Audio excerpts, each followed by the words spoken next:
Bonjour à tous, l'Autofoot 15 numéro 25 avec un pactole de 500 000 €. Toutes les rencontres se dérouleront une nouvelle fois le dimanche 18 avril à partir de 14h55. Comme la semaine dernière, un pronoscore exact pour chaque match vient compléter la liste l'Autofoot. On commence tout de suite avec le premier match de ce l'Autofoot, Nantes-Lyon. Beaucoup d'enjeux sur cette rencontre. Nantes 19e peut espérer sortir de la zone de relégation et Lyon 4e peut revenir sur le podium en cas de victoire. Après leur exploit en battant le PSG, les Canaries n'ont pas confirmé ce bon résultat. Ils ont enchaîné avec un nul et 2 défaites, la dernière dans le derby contre Rennes 1-0.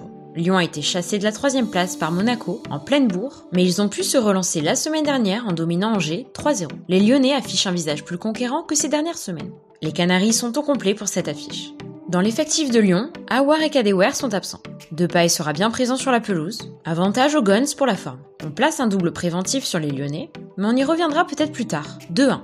Bordeaux-Monaco. Bordeaux ne fait plus un match complet ces derniers temps. Nous l'avons vu le week-end dernier à Saint-Etienne. Après une belle entame, les Girondins ont fini par en prendre 4. Monaco est 3e, à 1 point du PSG et 4 du LOSC. Ils sont toujours en course pour le titre.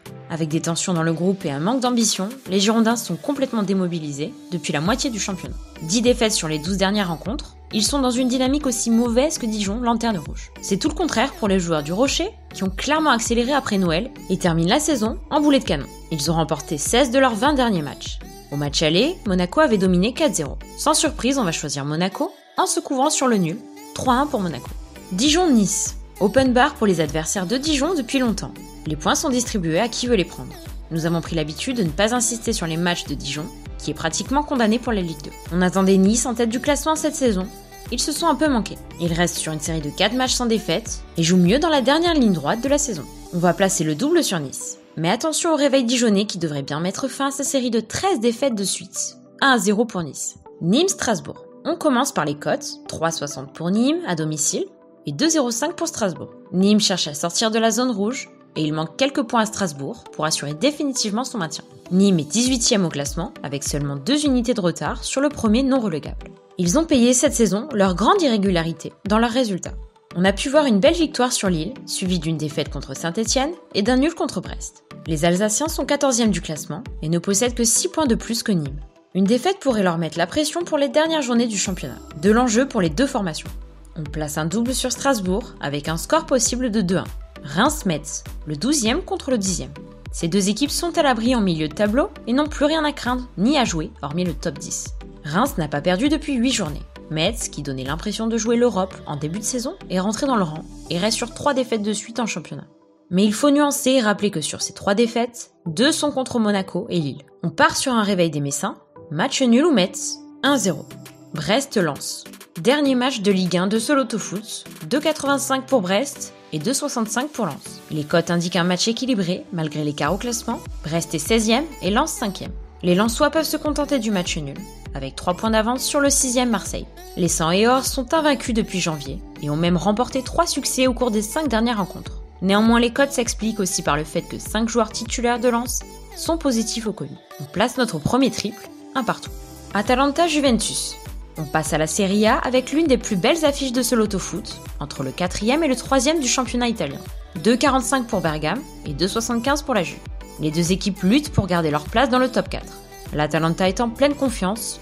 Les hommes de Gasperini n'ont perdu que contre le leader, l'Inter, lors des 10 derniers matchs. À domicile, c'est 4 succès de suite. Côté turinois, pour la première fois depuis 2011, la Juve ne devrait pas remporter le Scudetto. 3e avec 12 points de retard sur le premier. Après une belle victoire contre Naples, 2-1, ils ont pris le dessus sur le Genoa, 3-1 la semaine dernière. Ronaldo, meilleur buteur de Serie A, n'a pas marqué le week-end dernier. Il faut remonter à 2001 et la Juve de Zidane pour voir Bergame s'imposer face à la vieille dame en championnat. On part sur un triple, 2-2. Naples-Inter de Milan. Autre belle affiche, 3-10 pour Naples et 2-30 pour l'Inter de Milan. Naples est 5e et compte 2 points de retard sur la 4e place qualificative pour la Champions League. Après avoir enchaîné 6 matchs sans défaite, ils se sont inclinés contre la Juventus lors d'un match en retard. Mais ils ont réussi à se relancer dimanche dernier en prenant le meilleur sur le terrain de la Sampdoria.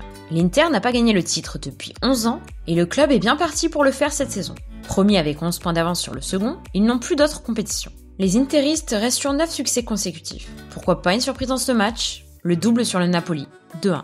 Torino AS Rome. Le Torino est en grande difficulté cette saison et se retrouve à la 17e place. Avec 5 points d'avance sur Cagliari, premier relégable. Les partenaires de Belotti sont quand même plus solides ces dernières semaines et n'ont perdu qu'un seul de leurs 4 derniers matchs. La Roma est 7ème au classement et ne pourra sans doute viser que l'Europa League. Côté C3 justement, les Romains ont résisté à l'Ajax cette semaine et se sont qualifiés pour les demi-finales.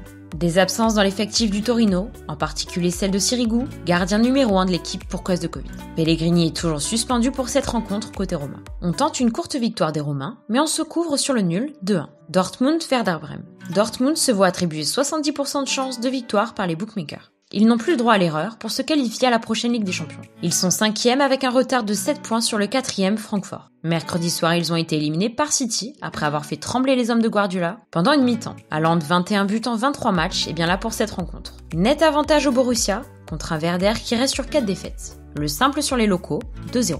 Manchester United-Burnley. 1,35 la cote à domicile pour Manchester United, presque 10 pour Burnley. Les Red Devils n'ont plus perdu en championnat depuis le 27 janvier, soit 11 rencontres. Ils restent d'ailleurs sur 4 succès, dont 1 contre Manchester City. Burnley est 16e et tourne au ralenti. Une seule victoire sur les 8 dernières rencontres. Malgré leur match en Europa cette semaine, United voudra se mettre à l'abri du 3e Leicester, afin de se concentrer exclusivement à l'Europa League, où ils sont favoris pour remporter le trophée à 1,93. On rappelle qu'ils affrontent la Roma en demi-finale. Le simple sur les Red Devils, 3-0. Leicester-Southampton. Demi-finale de FA Cup. Pour arriver jusque-là, Leicester s'est imposé contre Stoke, Brentford, Brighton et United. Les Fox, 3e, restent sur 2 défaites en championnat. Southampton est actuellement 14e avec 10 points d'avance sur la zone de relégation. Mais ils sont sur une mauvaise série de 10 défaites en 13 rencontres. Leicester ne devrait pas trembler, mais en FA Cup, tout est possible. Le double sur les deux équipes, 1-0 pour Leicester. Betis-Séville, Valence. Pour commencer, voici les cotes. 1,90 pour le Betis et 4,20 pour Valence. Le Betis, 6e à égalité de points avec la Sociedad 5e, voudra reprendre cette 5e place et tenter de retrouver la Ligue Europa la saison prochaine. Il reste sur une belle note en accrochant l'Atlético Madrid un partout dimanche dernier. De son côté, Valence, qui est en difficulté sur le plan financier, doit valider au plus vite son maintien en première division espagnole. Le club n'a pas fait de recrutement l'été dernier et se retrouve en 13e position. Nous ne voyons pas de surprise pour ce match, le Betis est supérieur, 3-1. Retafe-Real Madrid. Dernier match de ce loto foot. Les cotes sont de 6 pour Retafe et 1,65 pour le Real. Après sa qualification en demi de Ligue des Champions, sa victoire dans le Classico, le Real joue le titre à seulement 1 point de l'Atlético. Retafe était incapable de remporter la moindre victoire depuis fin février. Le club ne compte que 4 points d'avance sur le premier relégable et occupe la 15e place du classement. Ils se sont inclinés samedi dernier contre Cadiz. Madrid est intraitable en ce moment, 8 victoires sur les 10 derniers matchs. Au match aller, les hommes de Zizou l'avaient remporté 3-1. Carvajal et Ramos sont toujours en convalescence pour le Real. Varane est à l'isolement pour cause de Covid. Le Real devrait assurer tranquillement 2-0. On se retrouve avec 8 doubles et 2 triples. Pour avoir une grille à 36 € en N-1, on doit enlever les 2 doubles sur Lyon et Monaco. Et il nous reste un double à enlever. On va privilégier le match de Reims face à Metz et faire confiance aux Messins. Le compte est bon, on a bien une grille à 36 €. Merci à tous d'avoir regardé ce Loto Foot. On se retrouve très vite pour d'autres vidéos. À bientôt.